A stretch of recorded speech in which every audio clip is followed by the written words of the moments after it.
banywanyi ba Kazoza FM ijwi ryo kugwiza umwimbu namwe bagenzi banywanyi b'ikiganiro cacu Deutsche Kurs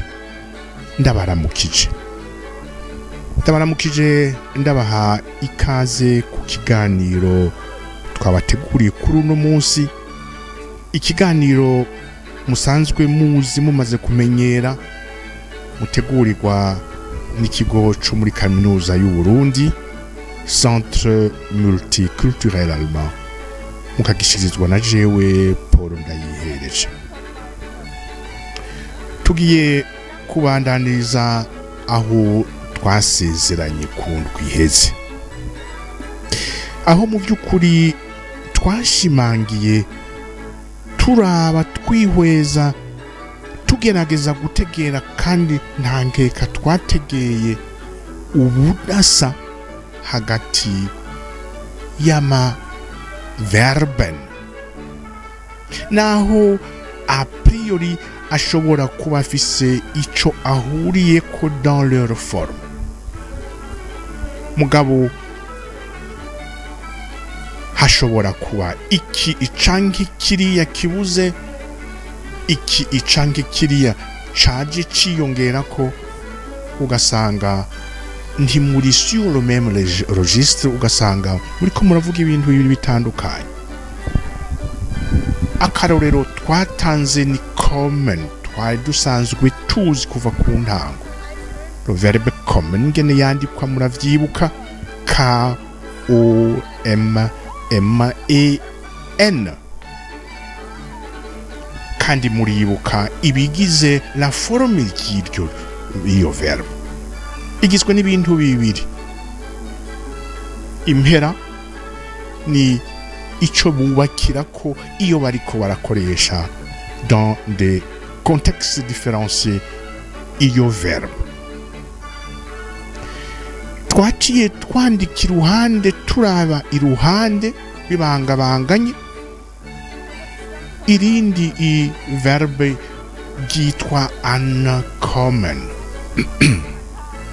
Iri ico rize ryiyongereza kuri common nuko rifise igice ca gatatu hambavu ya Endung, Verb, Stamm na intango. Intango ry'iryo jambo nicyo bita prefix,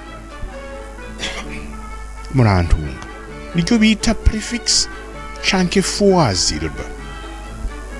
Aha rero turi mu murwi w'amaverbe afise ibice bitatu, mugabo ivyo bice bitatu kimwe kibuze iverbe ntibike yayindi.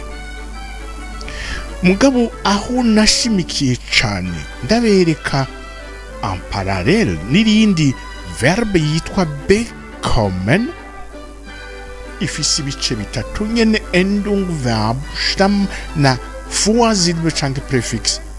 Nuko iyo ukoresheje uncommon iyo verbe yitwa rukundi ica yitandukanya na ya prefix igafata ikindi kibanza, ico kibanza cayo gica kije inyuma. Mugabo suko bigenda na l'autre verbe bekommen. Bekommen iguma en entier, iguma ari be kore a verbe Stamm, igihinduka tout simplement ni conjugation. C'est Endung, c'est la forme de conjugaison selon la personne de conjugaison qui varie. C'est tout. Mais Vorsilbe, tout en étant Vorsilbe, igumako. Ngiki rero ubudasa nyamukuru arico gituma d'ailleurs babishize mu mirwi ibiri. Hariho de trennbare Verben, arizo Verben zifise na eine trennbare Vorsilbe. Nukuvuga iki, akantu kari imbere iyo gakoreshejwe, iyo verbe ikoreshejwe gahindura ikibanza, ntikaba kakiri imbere ahubwo kaja pa inyuma y'iryungane. Hakaba rero n'uyundi mugwi w'amaverbe zifise koko akantu gatangura mugabo iyo uri kurazikoresha ziragumana ntizisepara nico gituma bazita nicht trennbar ni kuvuga ce sont des verbes qui ne sont pas séparables. Ni kuvuga iki c'est que les verbes quand ils sont employés ne peuvent pas se séparer de leur préfixe. Voilà la principale distinction. Mu kiganiro cy'uyu munsi rero tugiye guhagarara ahanini kuri uyu muce wa kabiri turetse les verbes novuga einfache zisanzwe kommen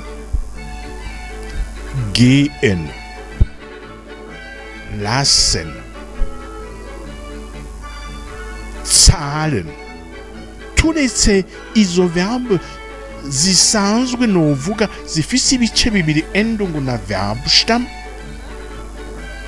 Nous allons nous focaliser, nous intéresser plus en détail ku murwi wa kabiri eka mbere n'uwa gatatu dusa n'uwawusezeye mugabo tukazogarukako mu minsi iri imbere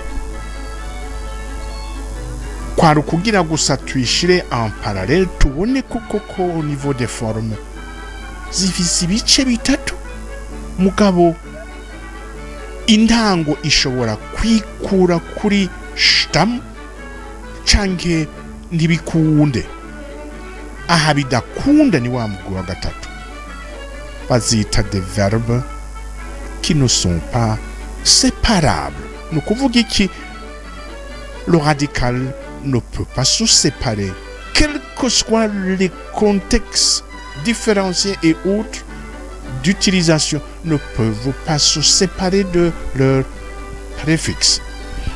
Umurwi rero tugiye kugumako n'uyu aho mu by'ukuri ubona une forme d'un verbe igizwe n'ibice bitatu endung ndabisubiramwo Verbstamm na intango ariyo préfixe Vorsilbe. Iyo rero uyikoresheje na iki gice ca mbere kiragenda et se retrouve à la fin de votre phrase.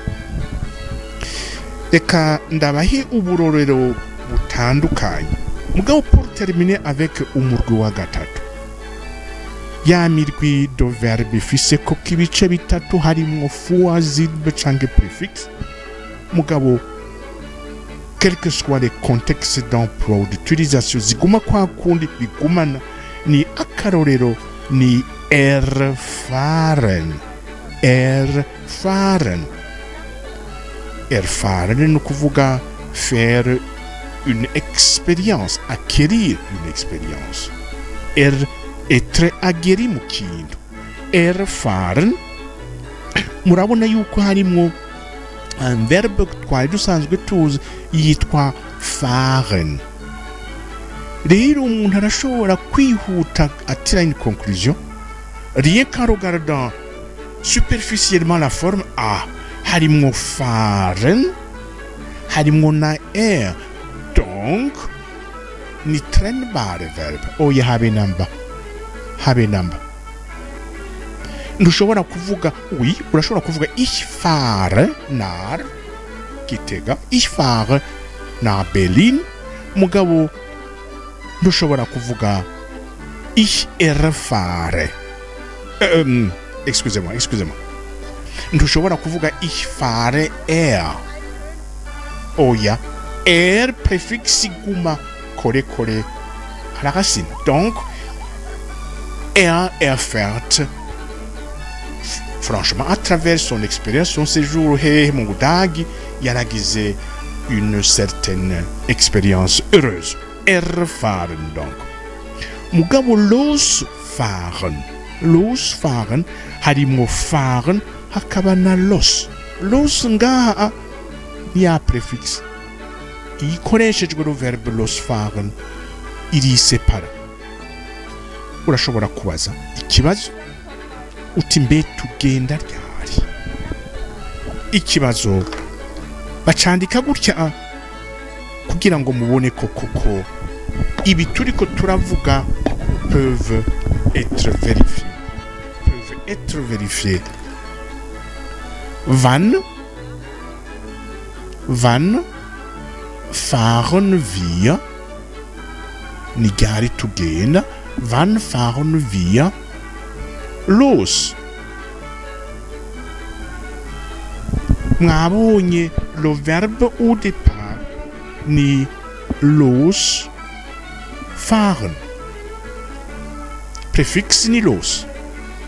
Iri hehe muri iri ryungane ibaza wann fahren wir los? Quand est-ce que nous allons prendre le départ? Mwabonye los iyiri.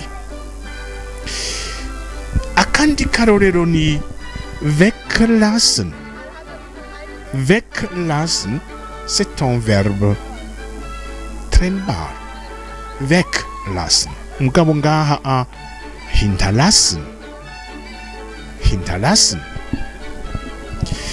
Nous kuvuga iki weglassen. Weglassen, c'est laisser tomber. Oh, il y a un devoir ou un exercice qui est un peu comme laisse tomber. Nous hebe. Weglassen. Mugabo hinterlassen ni guta kubura gusiga ikintu iyo waruri. Iyo wabuze ikintu tuvuge uri ku rugendo ushitse à destination ashobora kurondera ivarisi yawe agasakoshi kawe kakubona. On vous dit mu vyukuri votre bagage n'a pas été embarqué, yasigaye inyuma. Hinterlassen. Aha, hinterlassen ni non séparable. Alors que weglassen, oui. Un autre exemple ni einkaufen. De l'autre côté, verkaufen. Kaufen turakizi. Iyo ugiye kugira des achats, gusuma. Einkaufen koko ni faire des provisions. Verkaufen, c'est vendre. Nous avons ici préfixe weg et préfixe ein. Mais de l'autre côté, nous avons verkaufen,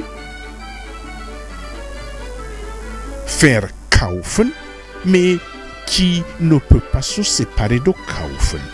Akandi karorero peut-être pour terminer ici, empfangen. Empfangen, ngira ngo kwa bemaze kuba anfangen ngiye. Le verbe anfangen, préfixe an, préfixe empf. Anfangen, c'est un verbe dont an peut se séparer et doit se séparer d'ailleurs de fangen, alors que ce n'est pas le cas empf. Ngubu urorero bukenya mu majambo ma verbe menshi ushobora kugira hamwe. Ashobora iyo bariko barayakoresha, iyo wandika, iyo uvuga, ushobora kureka le préfixe iguma iri kore ushtam. Ahanini, si on peut schématiser, ni tous les verbes qui commencent par erfahren, erleben, tous les verbes qui commencent par hinterlassen, chanke verkaufen, chanke emp. Nuburorero mubundi bwinshi. Ici aussi, il y a beaucoup d'exemples à donner. Mugabo, laissez-moi me limiter seulement à ceci. Losfahren, wegfahren, weglassen, einkaufen, anrufen, abholen, fernsehen, anfangen, aufstehen. Peut-être une petite explication. Losfahren, c'est prendre le départ. Weglassen, c'est laisser tomber. Ihose. Einkaufen, faire des provisions. Anrufen, nous kuhamagara kui telefon. Telefonieren. Anrufen, nous kuhamagara kui telefon. Abholen, ni gutora umuntu ahantu mwahanye randevu. ku kibuga c'indege canke kuri gare centrale canke ku gituro kindi pour les moyens de transport en commun. Abholen. Fernsehen, c'est aussi un de ces verbes qu'il faut en fait inscrire sur la liste des trennbare verbes. Isiguri ki sehen c'est voir et fern c'est un selon le contexte, ça peut être un adverbe chanke un adjectif. Un adverbe. Fernsehen, c'est regarder la télévision. Anfangen, c'est débuter, commencer. Quand commence le programme, quand commence le cours, quand commence la messe, etc., etc. Un autre exemple ni aufstehen, ni se réveiller, kuvyuka. Peut-être une petite indication, un tuyau, pour en réalité vous êtes face à un verbe qui présente une morphologie, une forme en réalité qui peut prêter à confusion. Ou visiblement, où on a endung, où on a clairement la racine, mugabo ukabona clairement aussi ikindi kiri imbere ya la racine, le radical, qui ne peut être que foazilbe préfixe. Mugize amahirwe mukumva ingene basoma iryo jambo, basoma iryo rivuga, haba bari conjuga canke même dans sa forme de l'infinitif, biroroshe kumva yuko ari trennbare prefix canke nicht trennbare, yuko ico gice ca mbere iyo ntango ishobora iyikoreshejwe kwisepara canke idashobora. Le tuyau ni iyihe? Le plus simplement du monde. Umviriza, faites attention sur quelle syllabe l'accent est mis quand on prononce un verbe, un mot. Fais attention où se situe finalement l'accent. Die Betonung, der Akzent. Losfahren, erfahren. Weglassen, hinterlassen. Einkaufen, verkaufen. Empfangen, mugabo anfangen, aufstehen, Fernsehen, anrufen, abholen. Vous aurez bien compris, vous l'aurez très bien senti pour les verbes trennbare, avec trennbare préfixe. Ni kuvuga za zindi iyo zikoresheje muri présent, je dis bien, j'y reviendrai plus tard, quand il s'agit d'un autre temps de conjugaison, oui, les choses peuvent se présenter autrement. Mais quand le verbe est utilisé dans un temps de conjugaison au présent, à l'indicatif du présent, chanke yaba même une Aussagesatz, chanke Fragesatz, murazi ingene bigenda. Der Akzent iri kuri la première syllabe. La première syllabe. La première syllabe. La première. Alors que pour les niches trennbare, il est à la deuxième. À la deuxième. À la deuxième. Bien. Voilà. Donc voilà un tuyau qui pourrait vous aider si vous écoutez très attentivement. Essayez de déceler mu bintu kumbure vyinshi zo buri kurumva bicana ko kubera bavuga banyarutsa pleto n'ururimi rwabo. Où est l'accent? L'accent est sur la première syllabe. A. Si sur le plan où on a eu koko ari fausilbe, donc io verbe ni trennbare. Io fausilbe va devoir être séparé de sa racine nio waikoresh. cyo kimwe rero n'izindi zose ngira ngo mwabibonye. Les Vorsilben Präfixe zaba trennbare zaba nicht trennbare niki mwabibonye n'amajambo magufi abaho, n'amajambo magufi abaho ngira ngo mwabonye. Il s'agit d'une combinaison de consonnes et de voyelles. Losfahren, nous avons ici L-O-S, losfahren, losfahren. 3 buchstaben, 3 lettres. C'est une combinaison de 3 lettres dont 2 consonnes et une voyelle. Ça c'est pour le cas de l'os. Weglassen, weglassen. Nabonye.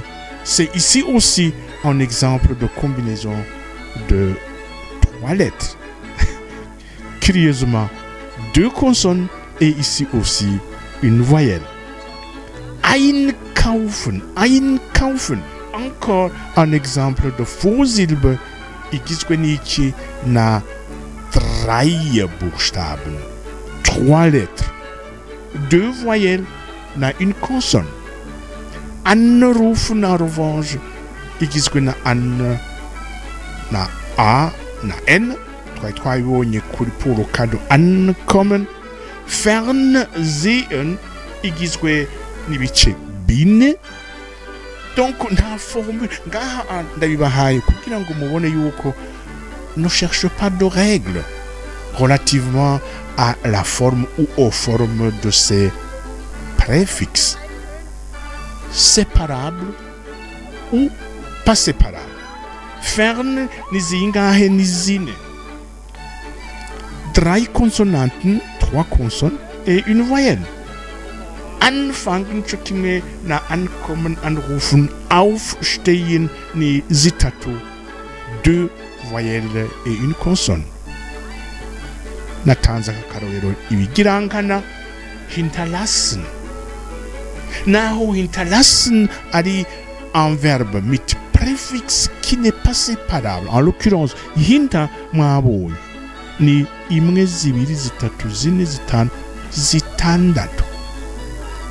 Naho navuze yuko finalement mbega umuntu yotegera gute, yokwita gute Vorsilbe canke préfixe. Navuze ndi il s'agit en général de petits mots, une combinaison de buchstaben, donc de consonnes et de voyelles. Mugabo zishobora kuba zibiri, zitatu, zine twabibonye mbere pour hinta mwabonye ko c'est plus. Ico novuga nyamukuru ngaha, toujours dans le cadre, dans le souci de savoir où mettre les éléments qui constituent une phrase ukoresheje avec trennbare préfixe. Reka dufate akarorero ka Fernsehen. Fernsehen. Nous avons ici sehen irimwo en, Endung SEH. Stamm na fern qui est une Vorsilbe, un préfixe, un préfixe. Reka dufate akarorero gasanzwe. Wir, die Familie, reka dufate umuryango. Die Familie, la famille des membres d'une famille, sieht fern. Ici, vous voyez clairement, la position de ce mot qui commence le verbe, fern. Dès lors qu'il s'agit d'un trennbare verbe, il est relégué à la fin de la phrase, alors que le verbe Stamm, la racine du verbe, yoyo imwica kibanza a muzi Position 2. Die Familie Position 1 sieht fern. Hagati rero y'iyi shtam na voisilbe ya préfixe yayo au départ, vous pouvez y mettre autant d'éléments que vous souhaitez. Mais, ce faisant, de grâce, n'oublie pas, Yuko, vous avez à gérer un verbe trennbare. Donc, vous avez à gérer un verbe ifise eine Vorsilbe. Que il connaît comme il Vorsilbe est séparable, peut se séparer. Et ne terminez pas donc sans cet élément de votre phrase. Le cas contraire, votre phrase ne sera pas votre phrase. A Carolero, die Familie sieht fern. Mabonye, hagati ya Vorsilbe fern, il cette fois-ci à la fin. Et le shtam mabonye, nta kintu kiri, il n'y a aucun autre élément. Mais reka dukore ku yindi. Die Familie sieht abends fern. Nous kuvuga c'est toujours la même famille qui se retrouve les soirs kongaha abends. Nous kuvuga tous les soirs devant la télévision pour s'informer, pour se divertir. Die Familie sieht abends fern. Mwabonye kubera un nouvel élément de l'information concernant la famille. Qu'est-ce qu'elle fait la famille tous les soirs? Elle regarde la télévision. Donc l'élément en fait nouveau dans ce contexte ni gari baraba la télévision le soir. Mwabonye aharugo die Familie sieht fern. Seul die Vorsilbe préfixe yahinduye de position, yavuye imbere ya le verbe.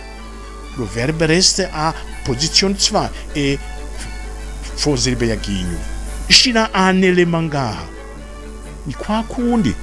Shina ko un deuxième, troisième élément. Ni kwa kundi. Donc c'est pour vous dire que quand vous utilisez dans votre formulation de phrase un verbe avec trennbare préfixe, attention, mettez autant d'éléments que vous souhaitez entre Vorsilbe, na le verbe, autant d'éléments, mais n'oubliez surtout pas de le recopier. Die Familie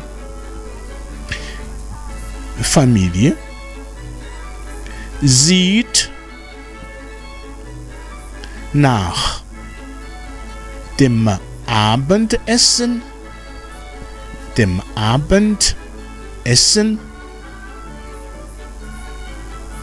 fern. J'ajoute d'autres éléments d'information sur l'activité du soir de cette famille. Die Familie sieht nach dem Abendessen fern. La position de vocale fern, Vorsilbe reste toujours à la fin. Mais entre les deux, dans l'exemple, il y a aucun élément grammaticalement correct. Exemple, il y a un seul élément grammaticalement correct. Mais exemple, il y a ça fait Abendessen dem na. Ça fait 3 éléments. Je pourrais en multiplier autant que je veux, mais le schéma d'emploi n'y est.